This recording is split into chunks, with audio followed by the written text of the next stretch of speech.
So yeah, here's our proposal. I think it's important to start off by just developing an understanding of what exactly, like just a basic understanding of extrusion. It's a process that produces a continuous strand of polymer of uniform dimensionality from resin, usually in the form of nurdles or granules. It's one of the most prevalent and versatile methods of polymer processing and can be compared to blow molding or injection molding in terms of its utilization. And for us, we're interested in the fact that the conditions of the extruder are directly related to the properties and the nature of the extruded polymer product. And you can see here's like just the basic diagram of an extruder. So you have your hopper here where you'll feed in your granules or nurdles, resin, whatever you want to call it. And it has a screw hooked up to a motor that gets larger and larger as you approach the nozzle. There's also a heating jacket. So you have there's more pressure and more friction and more heat as you go from the hopper toward the nozzle. And when it leaves the nozzle, it's connected to a die. And this die is what determines the shape of your polymer product. Some examples of some everyday products you see that are made through extrusion are you have piping and tubing. Most piping and tubing is extruded. Also, window frames are extruded. And this surprised me that like food packaging and film is also extruded.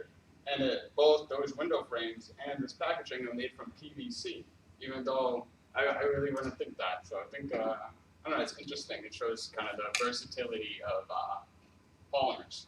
And overall, extrusion is a very widely utilized and exciting polymer processing technique.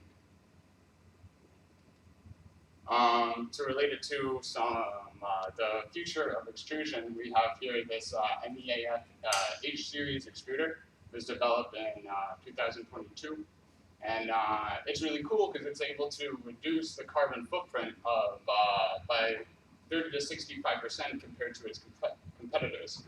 This extruder here is used to make the plastic film for food packaging.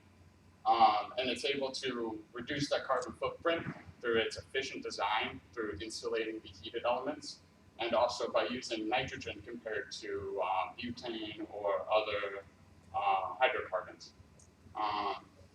Yeah, it's pretty cool. And that relates to kind of the classes that we've done before, the thermodynamics and kinetics, because extrusion, you have your process conditions or your process variables, and those have a direct impact on the thermodynamic properties present inside the extruder.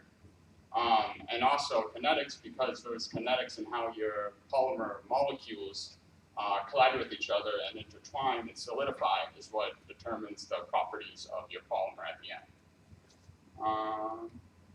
And finally, just to go over the polymer that we're going to be extruding in our experiment, it's a cycolac. What is cycolac? Cycolac is a semi-crystalline thermoplastic composed primarily of ABS. ABS is a polymer that is composed of 3 different monomers in a specific ratio. What ratio? Well, that's the trade secret that Cybec has that gives them the edge. That's why other companies can't make cycolac, only Cybec can, because they have that secret formula of that ratio that they have for their product. Some uses of cycolac are in the automotive industry, the electronics industry, and also hard hats, which kind of speaks to the strength, the possible strength of this polymer. So now that we kind of have a background established, I wanted to go over really the objective of our proposal, which is to understand to what degree the process variables impact the thermodynamic conditions inside the extruder and ultimately shape the physical properties of our cycolac melt and extrudate product. So how are we going to do that? I wanted to break it down into kind of 3 different distinct areas we can look at. We have the process variables, which we have direct control over. That would be the screw speed, there's temperature zones, and also the option of drying or undrying the polymer. DOs go on to impact the thermodynamic conditions inside the extruder, such as the pressure, temperature, the mass and energy flow, the shear rate, and also the viscosity of the cyclic melt. Those ultimately impact the swelling and the tensile strength of the polymer. And the goal or objective is to see how these correlate to one another and to what degree, and to back up our findings by identifying statistical significance. To dive into the theory of how we're going to evaluate those aforementioned variables, we're going to start with the mass and energy flow. So the mass flow is very easy. We can just start extruding, cut the polymer as it comes out, and start a timer.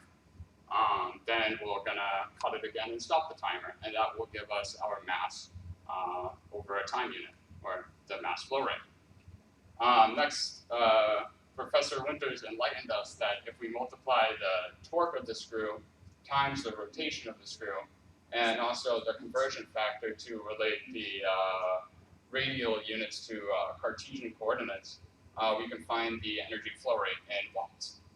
And if we compare these two variables in a ratio, we can find essentially the process energy required for product mass of the sample. This is kind of interesting, and we're really excited to look at how if this variable plays a role at all in the properties of our product. And finally, we want to find out that theoretical energy flow rate. This would be, it's theoretical because we're just getting the mass flow rate that we determined above, the heat capacity of cyclic through a data sheet, and then the change in temperature for a given temperature profile. And we were interested in comparing that theoretical energy flow to the energy flow rate determined through the torque and rate of rotation of the screw. All these equations hinge on that we assume a constant heat capacity, that the mechanical energy transfer from the screw is much, much greater than the thermal energy from the heaters. And yeah, that about wraps up mass and energy flow. Moving on to the shear rate and viscosity equations we're going to use. We're going to use these for determining the shear rate, shear stress, and also using those two, the viscosity of our cyclic melt inside the die. All these variables should be given by the machine, or we can extrapolate from previous data and by measuring our die. And they hinge upon the fact, assuming that the die is long enough to have a fully developed laminar flow, and that the cyclic remains at a constant density and uniform temperature inside the die. Lastly, for tensile strength and extradate swelling, we're going to use our tensile strength tester to find the Young's modulus. We're going to compare that across samples to determine which samples are stronger, which ones are weaker, and see if there's any correlation between that and process variables. And the swelling, that's very easy. We can just take the cross-section of our die and then the cross-section of our cured sample and compare them to see how much they swell or expand before and after extrusion. So now that we kind of have the background of theory on, this is how we're going to collect our data. So for each sample, we're going to look at the temperature profile we have, the torque, pressure of the machine, and then the time that we're doing that mass calculation, which should remain constant. These are the two temperature profiles we're going to do.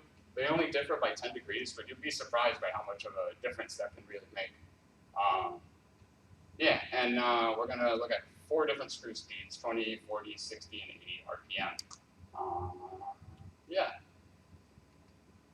So just to recap, so we're going to analyze the data by looking at our process variables that we can control, look at how that affects the product and melt properties, and then also to make sure we're covering all of our bases and achieving all of the assignments that we are given, we're going to look at the mass flow and RPM relationship, which we can quantify using the aforementioned equations, and also look at a isothermal viscosity to shear rate relationship and graph that to make sure that we get all of our assignments done.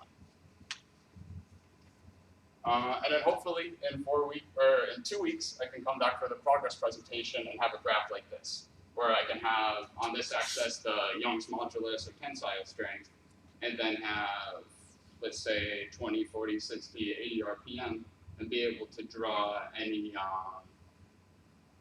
see if we can draw any conclusions, if there's a significant difference between different RPMs and, say, tensile strength or temperature profile. Yeah.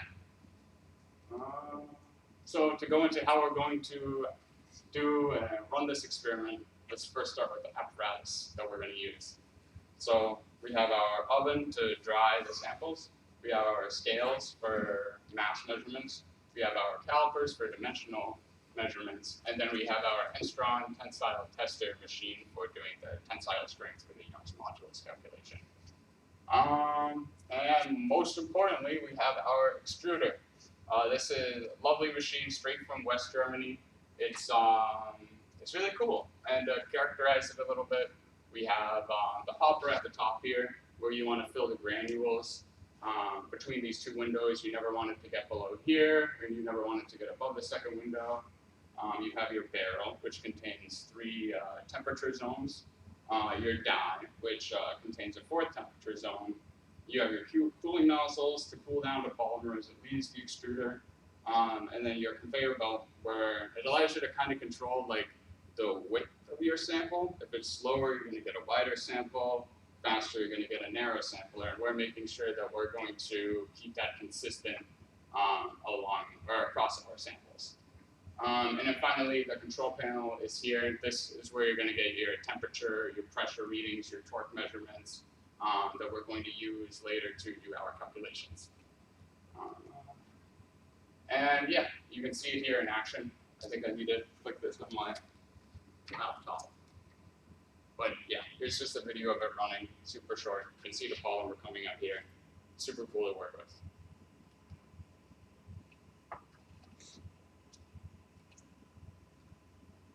So just to briefly go over the experimental protocol we're going to follow, we're going to begin by drying the polymer if desired. We're going to ensure that the heating zones are configured to our desired temperature profile and reading those values. Then we're going to turn on the conveyor belt and also our air cooling system. We're going to load our Cycolac nurdles into the top hopper. And then when we're ready to really start extruding, we're going to hit that green button to turn it on. Well, actually, we're going to wait. We're going to make sure that screw is entirely off on the dial. Then we're going to turn it on and slowly ramp up, while making sure that the torque remains in an acceptable range. We'll get to that later. And then we're going to allow the extruder to run for at least 10 minutes to make sure we purge any old polymer from the extruder. Once the system reaches a steady state condition, that's when we're going to begin to cut the sample and do our mass flow rate measurement. While we're doing that, we're going to record the temperature, the pressure, the torque, and assign those values to our sample. And once we're satisfied with our record keeping, then we're going to change our process variables and wait for it to go back to step 7, wait for it to achieve a steady state, or the system to reach steady state, and then continue for our next sample. Safety is really important to go over it for the polymer. It's not too dangerous at all. It's pretty inert polymer. It has a 1 for flammability, so you don't want to leave like a pile around of it. I would say really the only thing to note is you don't want the temperature of the extruder to go above 200 with Cycolac in it, or else it's going to start to fume. And that's due to the decomposition of the polymer, and you really don't want to be breathing that stuff in. For safety with regards to the extruder, it's a really powerful machine. You really want to be careful when you're loading your nurdles into the hopper, and make sure you don't have any hair or any fingers that could get stuck in that machine, because it's not going to be very forgiving. And also be aware of the heat present on the barrel. You want to make sure you have your heat-resistant gloves on when you're handling the machine, and also when you're collecting your polymer. And you don't want the torque reading on the machine to go over 10,000. Beyond that, you can risk breaking the machine, and you don't want to get a demerit for that. So this is our proposed timeline. Day 1, we spent doing undried samples. Day 2, we're going to hope to collect all the data for our dried samples. Day 3 will be, we're going to swap the die to the circle one for our viscosity measurements. And then day 4 is kind of up in the air right now. We have that progress presentation, so maybe we'll find more direction to go in. And maybe something goes wrong on day 2 and 3, and we have that as a backup day. And ideally, we can spend it commiserating over the lab report too in a couple days after that. And just to wrap it up, this is the distribution of the work. We have Jake, our expert polymer feeder. We have Ethan, our accurate data recorder, and Vaneem, our expert polymer collector. And I'm the team leader, so I just get to watch and tell them what to do. Thank you for listening to my presentation.